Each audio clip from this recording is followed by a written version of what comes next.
Thanks, Angela.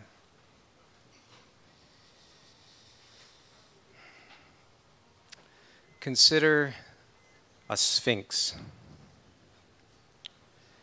Consider a sphinx. Consider a sphinx. Consider a sphinx. Consider a sphinx. Consider a sphinx. Consider a sphinx.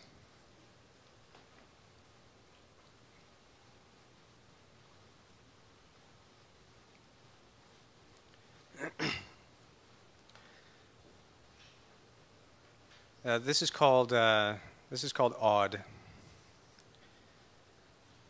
for Stephen Kane and Jesse Huskin, who wrote a poem called Even. Odd. The insect's cocoon, an act of translation without ending the known discourse. Things only imagine their own mass, still kicking feeble mind from within. Will pushes in most against peripheries. What you construct for yourself, we considered the ships as tools, unable to understand the limits of mirrors' flat consciousness. Then you look away, a dementia of falsehood. Tradition as misinterpretation in the tense of presence, hollow grammatic whispers, parcels, and they rise from under the belly. Life divided easily as a dream, landed of awkward selectors. The influence of motion until all that remains is a notion. Gravity is what remains the dominant force. The only requirement is to remain, stand. Comparatively similar events. The body, emotion, a vessel of emotion. The hot patch, your feminine side, play for keeps, kept secret, fantastic, they're real, as an ugly question, fodder for the ego, a response that could bounce off a skull. She keeps changing positions, actively pursuing a state that calls her own hypnosis, dying to hear such theories on the laminate floor where deception achieves silence. Please read the following carefully. In other words, you're dead if you arrive at the margin of the lake, mouth drying to formulate word, each syllable lexical dance coded in vents to remain translated.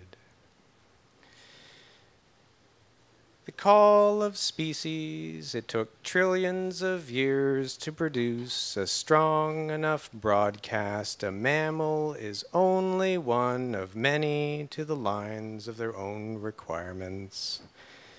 Is it what keeps them guesswork? Out on the lawn, between the blades of grass, growth is a most telling swell. I must remain in a state of equilibrium. Chance it has to achieve only 15 to 35 centimeters in length. To challenge death, humans keep it interesting. They experience monkeys trading objects or ideas. The result, ultimate of evolution, and win $1 million.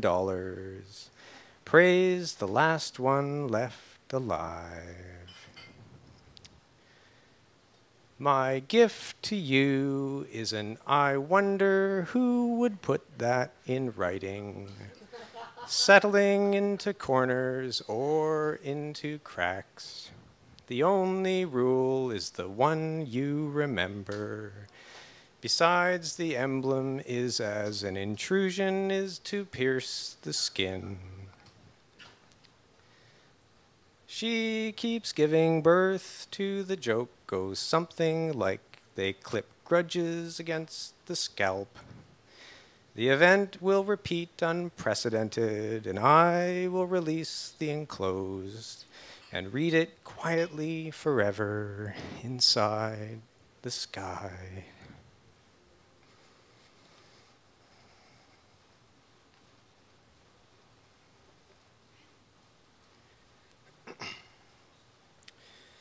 For nodes in a vortex.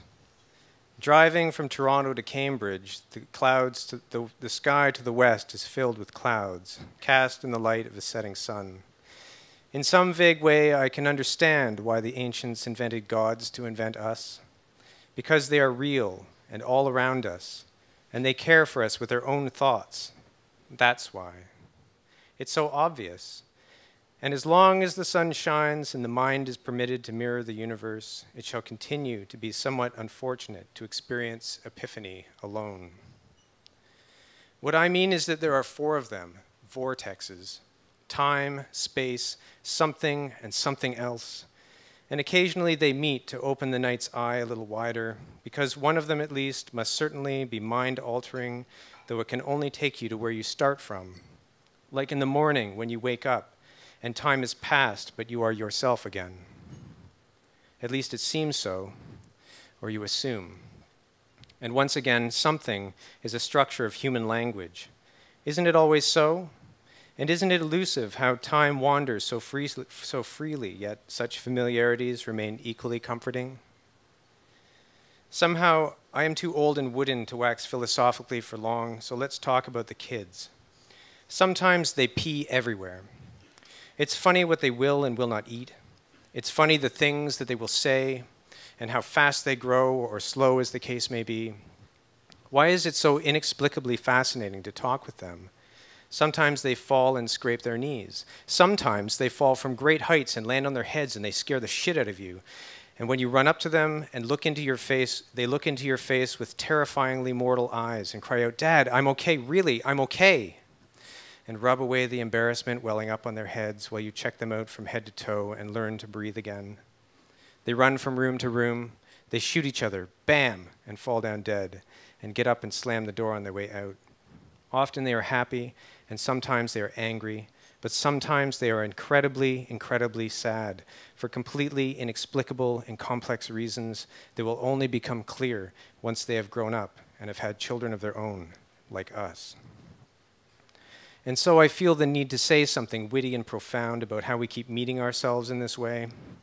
Something about how everything remains the same, or at least comes back to something similar, if not the same. But what's the point? We just have to get back to our lives eventually, and to our thoughts, which care for us, obviously, that remind us of something cathartic-like, without having to experience any of those silly cathartic overtones, such as are advertised on television, etc., etc., etc. And one day, we shall all be dead, and our children will remember us for who we are now, while we are still alive. And we shall meet in heaven and sit around another table and talk about how stunning the clouds look today. Thank you.